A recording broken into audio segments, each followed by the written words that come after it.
Sums मिल जाएंगे, format of balance sheet and format of PL.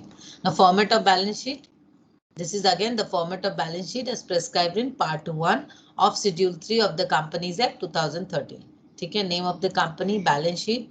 अब यहाँ पर है जो हमारे पर्टिकुलर्स हैं, note, figures at the end of the current reporting period and figures at the end of previous reporting period. ये current period के हमारे फिगर्स आएंगे और ये प्रीवियस पीरियड के, पिछले साल का जो भी हो. तो ये हमारा बैलेंस शीट में जो आइटम्स हम लोग पहले ही पढ़ चुके हैं. फर्स्ट, इक्विटी एंड लायबिलिटीज के आइटम्स रहेंगे. Share holders fund, share capital, reserve and surplus, money received against share warrant. ये सारे जो पॉइंट है, लाइक ये याद करना है, फॉर्मेट पूरा अच्छे से 2 से 4 बार प्रैक्टिस करना है, देख देख के करना है. ठीक है, जितनी बार प्रैक्टिस करोगे उतनी बार ये फॉर्मेट. देखो आप लोग जब फॉर्मेट बनाओगे, ये वाला फॉर्मेट जब बनाओगे, सम्स छोटा हो बड़ा हो व्हाटएवर, सम्स ऑलमोस्ट 8-10 मार्क्स का आएगा अगर लॉन्ग क्वेश्चन आता है तो वो फॉर्मेट पे भी मार्क्स मिलेगा. जब आप ये पूरा फॉर्मेट अच्छे से दिखोगे तो इसमें भी मार्क्स मिल जाता है. ठीक है, बहुत मार्क्स मिलता है. तो फॉर्मेट इज वेरी इंपॉर्टेंट कि जितने अच्छे से आप फॉर्मेट को याद रख सको. तो फर्स्ट पॉइंट हमेशा स्टार्ट ही होगा हमारा इक्विटी एंड लायबिलिटीज से, और इक्विटी एंड लायबिलिटीज में स्टार्ट होता है शेयर होल्डर्स फंड से. Shareholders fund means you start with share capital, then reserve and surplus, then money received against share warrants. ठीक है, ये था first point, shareholders fund. Second point क्या है हमारा, share application money pending allotment. Third point, non current liabilities, जहाँ पे हमारा आता है नॉन करंट. पहले थर्ड पॉइंट है नॉन करंट, फोर्थ पॉइंट है current liabilities. Non current liabilities में ये सारे आइटम्स हम ऑलरेडी पढ़ चुके हैं. Long term borrowings, deferred tax liabilities, other long term liabilities and long term provisions. Current liabilities में क्या क्या आता है, short term borrowings, trade payables, other current liabilities and short term provisions. इसका टोटल करते हैं ऊपर में, यहाँ पर है ना, ऐसे दिखता है. ये तुम्हारा किया हुआ इसलिए मैं शॉर्ट में आगे बढ़ रही हूँ. एसेट्स, एसेट्स में फर्स्ट है हमारा नॉन करंट एसेट्स, जहाँ पे आता है fixed assets, tangible intangible assets, capital WIP, intangible assets under development, non current investments, deferred tax assets net, long term loans and advances, other non current assets. Then comes current assets, current investments, inventories, trade receivables, cash and cash equivalent, short-term loans and advances and other current assets. ठीक है, ये हमारा balance sheet का format है. Now financial statements of a company, यहाँ पे आ गया format of statement of profit and loss. Format of statement of profit and loss, format of the statement of profit and loss is prescribe in part 2 of the schedule 3 of the companies act.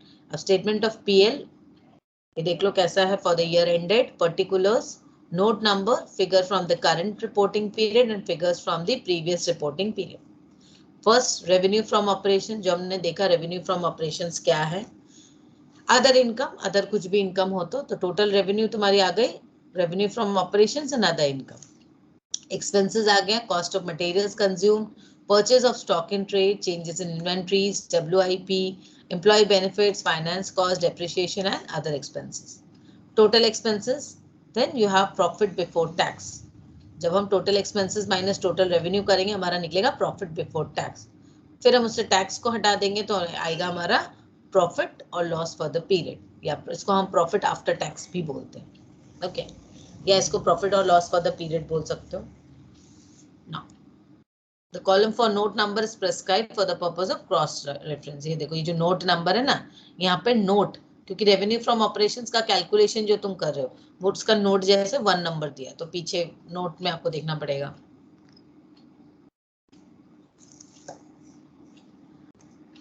देखो, CBSE has prescribed that exceptional items, extraordinary items and discontinued operations are excluded. Therefore, these items have not been shown in the format. अब CBSE के हिसाब से ये items को हटा दिया गया, इसलिए ये इंक्लूडेड नहीं है फॉर्मेट में. ठीक है, क्लियर है यहाँ तक, फॉर्मेट क्लियर है, यहाँ तक फॉर्मेट क्लियर है. तो okay, now definition of authorised capital. Authorised capital किसको बोलते हैं हम, section 2 subsection 8 of the companies act 2013. Authorized capital or nominal capital means such capital as is authorized by the memorandum of a company to be the maximum amount of share capital of the company. अब authorized capital क्या है या nominal capital क्या है. Company जब setup हो रही है, कंपनी जब सेटअप करती है और कंपनी अपने आर्टिकल ऑफ एसोसिएशन और मेमोरेंडम ऑफ एसोसिएशन बनाती है, ठीक है, वहां पे कंपनी अपने क्या होता है, कंपनी को जब रेज करना होता है कैपिटल, या कंपनी अपने एक ऑथोराइज्ड कैपिटल वो ऑथोराइजेशन लेती है। ऑथोराइजेशन मतलब ये एक मैक्सिमम कैपिटल है जो कि कंपनी रेज कर सकती है, क्योंकि आरओसी के पास जब जाएगी कंपनी, रजिस्ट्रार ऑफ कंपनीज के पास, तो आरओसी क्या करेगा, कंपनी के प्रोफाइल को देखकर, कंपनी का प्रोफाइल वगैरह को देखकर वो उसको ऑथोराइज करेगा कि आप इतना पैसा रेज कर सकते हो एज कैपिटल। क्योंकि जो यहाँ पे रेज करने की बात हो रही है, इसका मतलब मार्केट इशू की बात हो रही है, तो दिस इज शेयर कैपिटल।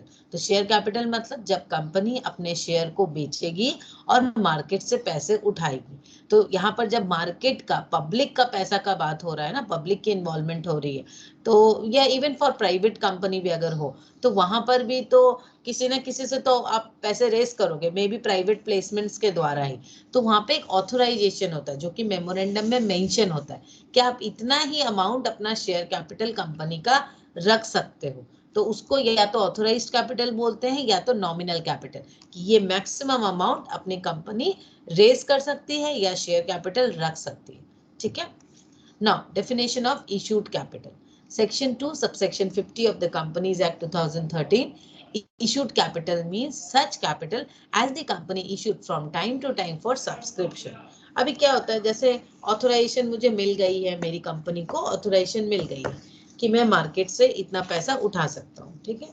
अब मुझे जब ऑथोराइजेशन मिली है, तो अब मैं इशू करूंगी ना जब मुझे जरूरत होगी। मुझे ऑथोराइजेशन मिली 10 लाख की, अभी मुझे जरूरत है मे बी 8 लाख की, तो मैं क्या करूंगी, मार्केट में इशू करूंगी अपने शेयर्स को, और इशू करूंगी तो उसको बोलेंगे हम इशूड कैपिटल। इसको मैं एक बार बहुत शॉर्ट में समझा देती हूँ। स्क्रीन विजिबल है तो मेरा, स्क्रीन दिख रहा है। अब जैसे ये मेरी कंपनी है, okay, any company like XYZ, this is the company. इस कंपनी को क्या हुआ, इस कंपनी को पहले तो उसने अपने memorandum of association and article of association, ये दो कंपनी का बहुत इंपॉर्टेंट डॉक्यूमेंट्स है जिसको पहले रजिस्टर कराना पड़ता है, फिर ही कंपनी एक कंपनी कहलाएगी। तो मेमोरेंडम ऑफ एसोसिएशन में कंपनी के शेयर कैपिटल वगैरह का क्लॉज रहता है मेमोरेंडम में, कि कंपनी क्या है, कंपनी कैसे है, क्या क्या क्या चीज ऑपरेट करेगी, एंड आर्टिकल ऑफ एसोसिएशन में पूरा डिटेल्स रहता है शेयर कैपिटल का। तो अभी मेमोरेंडम में ऑथोराइजेशन रहता है कि इतना शेयर कैपिटल आप रेज कर सकते हो या इतना शेयर कैपिटल रह सकता है। अब इसको मैं तुमको जनरल भाषा में थोड़ा समझाती हूँ, इसको थोड़ा अलग एग्जाम्पल से समझा। ये कंपनी XYZ है, ठीक है। अब इसको अपनी कंपनी को एक्सपैंड करना है, बड़ा करना है, ओके। अभी एक्सपैंड करने के लिए इसको कुछ कैपिटल चाहिए, कुछ पैसे की जरूरत है। This is just an example, example के रूप में समझो। तो ये क्या गई, ये गई आरओसी के पास, रजिस्ट्रार ऑफ कंपनी के पास, कि भाई मुझे अपने कंपनी का कैपिटल बेस जो है, कैपिटल बेस बढ़ाना है। इसने बोला कि मुझे कैपिटल बेस बढ़ाना है, तो आरओसी ने कंपनी के प्रोफाइल को देखा और फिर बोला ठीक है आपको मैं ऑथोराइज करता हूँ। तो कंपनी आरओसी ने क्या किया, इसको एक ऑथोराइजेशन दे दिया। तो उसको हम बोलते हैं ऑथोराइज्ड कैपिटल, कि आप भाई अपना शेयर कैपिटल इतना रख सकते हो। शेयर कैपिटल देखो मैं बार बार लिख रही हूँ, share capital, share capital suppose आप 10 लाख रुपया रख सकते हो। When we use the term share, इसका मतलब हिस्सेदारी। शेयर का मतलब ही तो हो ना, हिस्सेदारी वाली कैपिटल। अब कैपिटल, हिस्सेदारी वाली कैपिटल कैसे होगी, हिस्सेदारी तो तभी होगी ना, हिस्सेदारी तभी होगी जब मेरे संग कोई हिस्सेदार बनेगा। ये XYZ कंपनी के संग, म्यूट कर लो, ये कंपनी के संग अगर कोई हिस्सेदार बनेगा तभी शेयर की बात होती है। तो अब ये कंपनी जो है, इसको ऑथोराइजेशन तो मिल गई 10 लाख की, तो XYZ कंपनी ये 10 लाख रुपए का शेयर कैपिटल कैसे करेगा, ये हो गया 10 लाख रुपए, ओके। तो क्या होता है ना, पहले मैं इसको फेस वैल्यू चलो लेती हूँ, फेस वैल्यू कंपनी का शेयर्स का फेस वैल्यू इज 100, तो मैं फेस वैल्यू मतलब प्राइस, तो ये हो गया मेरे, म्यूट कर लो आस्था, ये हो गया मेरे 10,000। तो मेरे नंबर ऑफ शेयर्स कितने हुए, 10,000 number of shares at the rate of ₹100 each. ये मैंने अपनी कंपनी का कैपिटल स्ट्रक्चर तैयार किया कि भाई जब 10 लाख रुपए मेरे शेयर कैपिटल हैं तो मेरा ये शेयर कैपिटल मतलब क्या, टोटल अमाउंट ऑफ कैपिटल। मेरी कंपनी का कैपिटल बेस जो है XYZ कंपनी के मैं मालकिन हूँ और ये मेरी कंपनी है। मेरी कंपनी का कैपिटल बेस 10 लाख रुपए। अभी 10 लाख शेयर कैपिटल की बात हो रही है। अब 10 लाख मैं अकेली तो कंट्रीब्यूट नहीं कर सकती, हम लोग 2-4 लोग मिलके भी नहीं कर सकते। तो ये जस्ट एग्जांपल है, इसीलिए बहुत छोटा अमाउंट है 10 लाख। 10 लाख बहुत ही छोटा अमाउंट है तो कंपनी के लिए। तो कंपनी ये 10 लाख रुपए कैसे रेस करेगी? एक आदमी तो कोई 10 लाख रुपए देगा नहीं मेरी कंपनी में, है ना। ऑथोराइजेशन 10 लाख का मिल गया कि चलो आप अपना शेयर कैपिटल बना लो 10 लाख, तो मैं अपना कैपिटल बेस जो है 10 लाख का कर रही हूँ। तो इसको मैंने क्या किया, 10 लाख जो अमाउंट है इसको मैंने face value of share, face value मतलब एक सर्टेन प्राइस, नॉमिनल प्राइस भी बोल सकते हो, तो वो प्राइस ऑफ शेयर, तो डिवाइड किया मैंने 100 से। मैंने लिया, एज्यूम किया कि फेस वैल्यू इज 100 रुपीज। तो जब मैं 10 लाख को 100 से डिवाइड करी तो I got 10,000 number of shares. इसका मतलब मेरा कैपिटल स्ट्रक्चर, मेरी कंपनी का जो कैपिटल स्ट्रक्चर है वो क्या रेडी हो गया। My company's capital structure becomes 10,000 number of shares at the rate of ₹100 each. This is now my company's capital structure. ये हो गया मेरी कंपनी का कैपिटल स्ट्रक्चर। ठीक है, अब मुझे ऑथोराइजेशन कितने की मिली है? मुझे ऑथोराइजेशन मिली है, मेरा ऑथोराइज्ड कैपिटल है 10 लाख रुपीस, जिसको मैंने कैपिटल स्ट्रक्चर में बनाया 10,000 number of shares at the rate of ₹100 each. ये मैंने बना लिया है इसको। ठीक है, अब मुझे अभी फिलहाल जरूरत हुई 8 लाख रुपए की। ओके, मैं जूम करूँ, मुझे 8 लाख की जरूरत है। तो मैंने क्या किया, ये जो मेरा शेयर्स है, तो अब ये मेरा शेयर को मैं ऐसे दिखाती हूँ, ये मेरा ऐसे बहुत सारे शेयर्स हैं। कितने शेयर्स है टोटल कंपनी के? मेरा कंपनी का शेयर बेस क्या है? 10,000 शेयर्स, है ना। 10,000 मतलब ये एक एक पार्ट को मैं शेयर ले रही हूँ कि चलो एक एक को पार्ट को मैं शेयर ले रही हूँ। इस शेयर को हम लोग बोलते हैं इक्विटी, या शेयर बोलते हैं, या इसको हम बोलते हैं ओनरशिप राइट। जो मैंने छोटे छोटे पार्ट्स दिखाए ना, इसको हम इक्विटी बोलते हैं क्योंकि ये बराबरी है। हर एक शेयर जो है, हर एक यूनिट जो है, कितने यूनिट है मेरे पास, ये टोटल यूनिट कितने हैं? Total unit is 10,000 number of units. ये टोटल यूनिट्स कितने हैं मेरे कैपिटल स्ट्रक्चर को? Just as a child I am explaining you, ये एक कैपिटल स्ट्रक्चर है कंपनी का। तो ये कैपिटल स्ट्रक्चर जो है इसमें कितने यूनिट्स है? 10,000 यूनिट्स है।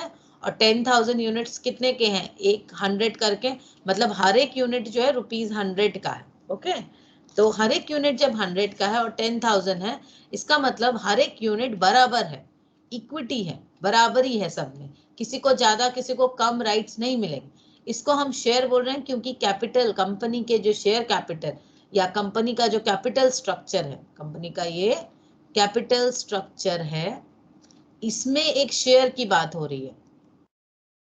कंपनी का जो कैपिटल स्ट्रक्चर है उसमें ही तो शेयर हुआ ना, ये एक एक पोर्शन जो हम शेयर कर रहे हैं।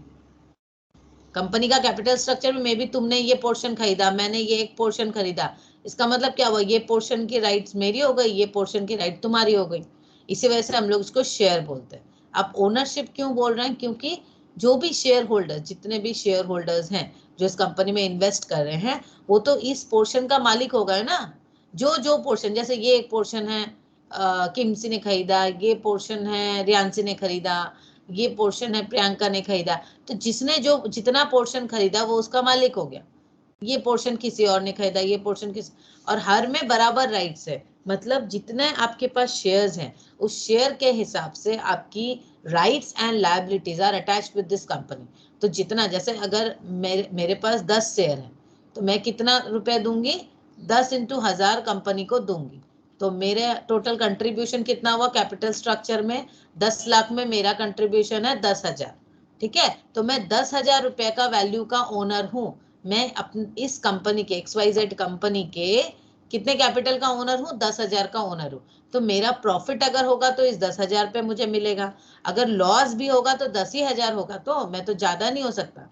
इसका मतलब मैं जो ओनर हूँ, में मेरी इक्विटी बराबरी से राइट्स और लायबिलिटीज अटैच्ड है, rights and liabilities attached with each share. Okay, अब देखो मैं आ जाती हूँ इसमें। पहले मैंने बताया ऑथोराइज्ड कैपिटल की बात, ऑथोराइजेशन मुझे मिल गई है 10 लाख की। अब मुझे जरूरत है कि नहीं भाई अभी 8 लाख की जरूरत है। देखो मैं मार्केट में इशू कर सकती हूँ 8 lakh 10 lakh, but not beyond 10 lakh, क्योंकि ऑथोराइजेशन मैक्सिमम है 10 लाख की। तो मुझे अभी जरूरत है फिलहाल 8 लाख की। तो 8 लाख मतलब मैं कितने शेयर्स मार्केट में इशू करूंगी? 8,000 number of shares at the rate of ₹100 each। तो चलो लेट अस से मैं इसको आईपीओ इशू कर रही हूँ। आईपीओ मतलब initial public offering, IPO first time मैं मार्केट में इशू कर रही हूँ अपने कंपनी के शेयर। तो मेरा जो शेयर बेस है इसका, चलो मैं ये पोर्शन, इतना दूर का जो पोर्शन है यहाँ तक का पोर्शन मैं मार्केट में इशू कर रही हूँ, और ये पोर्शन अभी मैंने रिजर्व रखा हुआ है सॉरी, इतना पोर्शन में फॉर सेल, इतना पोर्शन की क्या सेल कर रही हूँ मैं? इतना पोर्शन की हिस्सेदारी, ओनरशिप राइट बोल सकते हो, शेयर बोल सकते हो, कुछ भी बोल सकते हो, इसको मैं सेल पे लगाई। तो आईपीओ जब लॉन्च होता है या आईपीओ जब एडवर्टीजमेंट देते हैं तो उसमें ऐसे लिखा होता है applications are invited for subscription और subscribe to shares of XYZ company at the rate of, ये नंबर्स जो भी डिटेल्स हैं, 8,000 shares at the rate of 100 each. अब ये इशूड कैपिटल मतलब हो गया कंपनी ने मार्केट में इतना इशू कर दिया। इशूड कैपिटल इसका मतलब इतना मैंने फॉर सेल इशू कर दिया, इतना कैपिटल रेज करने के लिए इशू कर दिया। मेरी कंपनी XYZ जो कंपनी है, कंपनी ने क्या किया? कंपनी XYZ ने मार्केट से कैपिटल रेस करना है, रेस करने के लिए इशू कर दिया इतना, इसी वजह से हम इसको बोलते हैं इशूड कैपिटल। ओके, अब इशूड कैपिटल के बाद क्या होगा? अब बहुत सारे लोग तो न्यूज़पेपर देख रहे हैं, एडवर्टीजमेंट देख रहे हैं, बहुत सारे लोग अप्लाई करेंगे, बहुत सारे लोग आएंगे। तो बहुत सारे लोग इस न्यूज़पेपर को देखें, अब ये न्यूज़पेपर को देख के एप्लीकेशन भेज रहे हैं कंपनी में, तो बहुत सारी एप्लीकेशंस आएंगी कंपनी के पास, बहुत सारी applications receive by the company. तो ये जो एप्लीकेशंस रिसीव्ड होते हैं इसको हम बोलते हैं सब्सक्रिप्शंस, सबका टर्म है तो हम इसको सब्सक्रिप्शंस रिसीव बोलते हैं। ठीक है, अब सब्सक्रिप्शंस तो बहुत सारी आ गई, क्लियर है, इतनी सारी सब्सक्रिप्शंस आ गई। अभी तक हम लोगों ने क्या क्या देखा? कौन कौन सा कैपिटल हमने अभी तक पढ़ा? ऑथोराइज्ड कैपिटल या nominal capital, then issued capital, then subscribe capital. ठीक है, देखो सब्सक्राइब कैपिटल अब हम लोग पढ़ेंगे section 2 subsection 86 of the companies act. Subscribe capital means such part of the capital which is for the time being subscribe by the members of the company. अब देखो applications बहुत सारे आएंगे, बहुत सारी एप्लीकेशंस आई हैं।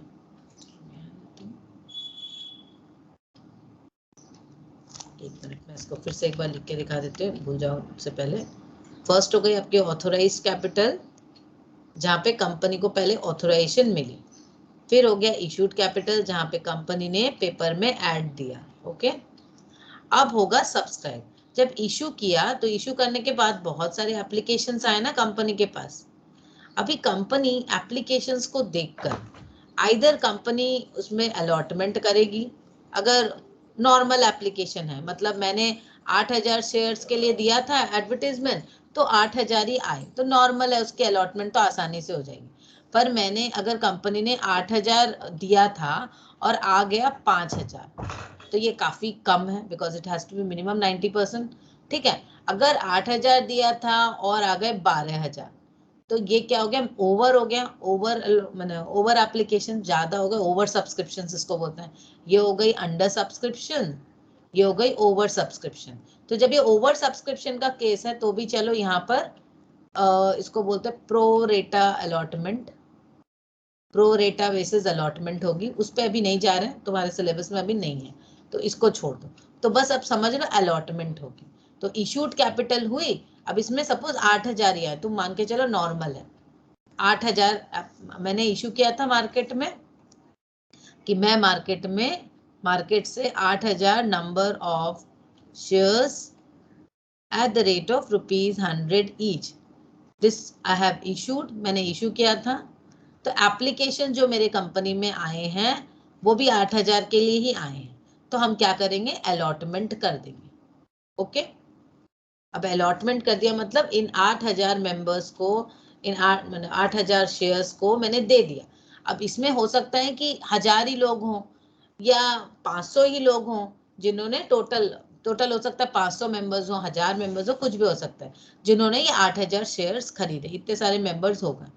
तो अलॉटमेंट हो गई, इनके अलॉटमेंट मतलब इनके नाम पे दे दिया गया, इनके नाम पे अलॉटमेंट कर दिया गया। जैसे फ्लैट अलॉटमेंट होती है ना, वैसे शेयर्स अलॉटमेंट कर दी गई। ओके, अब जब अलॉटमेंट होगा, अब देखो एप्लीकेशन, जब ये सारे लोगों ने तो पहले एप्लीकेशन किया था, शेयर का दाम कितना था, 8,000 share eight the rate of ₹100 each. तो जब एप्लीकेशंस करते हैं ना, इधर एप्लीकेशन जब करते हैं, एप्लीकेशन के टाइम पूरा पैसा एक संग नहीं देते हैं। एप्लीकेशन के टाइम क्या करते हैं, एप्लीकेशन के टाइम हो सकता है 100 रुपए का एक पोर्शन 10 रुपए करके एप्लीकेशन में दी, बाकी जो रुपया देना है किसको देना है, ये शेयर होल्डर्स को, कंपनी को पैसा देना है। कितना देना है, 90 रुपया पर शेयर करके ड्यू है। अब ये जो 90 रुपया पर शेयर करके ड्यू है ना, ये कंपनी कॉल करेगी। तो अभी क्या हुआ, अभी तक हुआ है एप्लीकेशंस, इशूड कैपिटल 8,000, अब इसके बाद हुआ एप्लीकेशंस अलॉटमेंट, तो यहाँ पर ये पोर्शन जो हो गया सब्सक्राइब कैपिटल, मतलब कितना जन सब्सक्राइब किए हैं। ठीक है, सब्सक्राइब के बाद होता है कॉल्ड अप कैपिटल, मतलब ये पोर्शन हो गया तुम्हारा सब्सक्राइब, जहाँ पे 8,000 लोगों ने 100 रुपया करके दिया। ठीक है, यहाँ पर ये पोर्शन हो गई एप्लीकेशन एंड अलॉटमेंट। एप्लीकेशन और अलॉटमेंट को मिला के होता है सब्सक्रिप्शन, उसको बोलते हैं हम टोटल सब्सक्राइब्ड कैपिटल। क्योंकि पहले एप्लीकेशन होगा, एप्लीकेशन हो सकता है ज्यादा हो कम हो, पर नॉर्मली अलॉटमेंट कितने जन की हुई उसको हम बोलेंगे सब्सक्राइब कैपिटल। कितने जन की अलॉटमेंट हुई, इतना रुपया करके आया। अब मैंने जो शेयर होल्डर्स है उन्होंने एप्लीकेशन के टाइम 100 रुपए में से सिर्फ 10 रुपए करके दिए थे एप्लीकेशन के पैसे, बट ये जो 90 रुपीज पर शेयर है वो तो ड्यू है अभी। तो कंपनी को क्या है, जब कंपनी को रिक्वायरमेंट होगी, कंपनी कॉल करेगी कि भाई शेयर होल्डर्स आप लोग अब पैसे दो, कंपनी को पैसे दो। ठीक है, तो कंपनी जब कॉल करेगी इसको हम बोलेंगे कॉल्ड अप कैपिटल। ये शायद तुमने पढ़ा होगा ऑलरेडी, जो एंट्रीज हमारी होती है। तो कॉल्ड अप कैसे किया जाता है, कॉल्ड अप भी कंपनी कैसे करेगी, एक संग तो 90 रुपए पर शेयर नहीं ले लेगी, तो कंपनी पहले कॉल करती है, फर्स्ट कॉल, ठीक है, देन होता है सेकंड कॉल, उसके बाद ऐसे थर्ड कॉल हो सकता है, या सीधा full and final call. Okay, तो ऐसे कॉल करती है, इसको हम बोलते हैं कॉल्ड अप कैपिटल। अब ये कॉल जब कंपनी कर रही है तो share holders will pay, share holders भी क्या कर रहे हैं, उसके पेमेंट कर रहे हैं। तो जो जितना पेमेंट कर रहे हैं, लाइक 90 रुपया पर शेयर करके पूरी पेमेंट आने की बात है, इसमें से हो सकता है कुछ 90 रुपया पर share eight the rate of, sorry 90 रुपया पर share multiplied by 8,000 number of shares, इसमें से हो सकता है 90 रुपया पर शेयर, इसमें से इंटू 7,000 आ गया, 1,000 नहीं आया, तो जितनी पेमेंट आ गई है उसको हम बोलेंगे पेड अप शेयर, और जितनी नहीं आई है वो अनकॉल्ड अप या उसको कॉल्स इन एरियर बोलेंगे। ठीक है, तो हमारा स्टेजेस ऐसे गया, authorised capital, then issued capital, subscribe capital, called up capital and paid up share capital. ठीक है, paid up share capital means such aggregate of money credited as paid up as equivalent, मतलब जितने shares due थे उतने लोगों ने payment अगर कर दिया तो पेड अप पूरा हो गया। बट जैसे कभी कभी 500 लोगों ने पेमेंट नहीं किए तो वो कॉल्स इन एरियर में चला गया, उसकी पेमेंट ड्यू हो गई। ठीक है,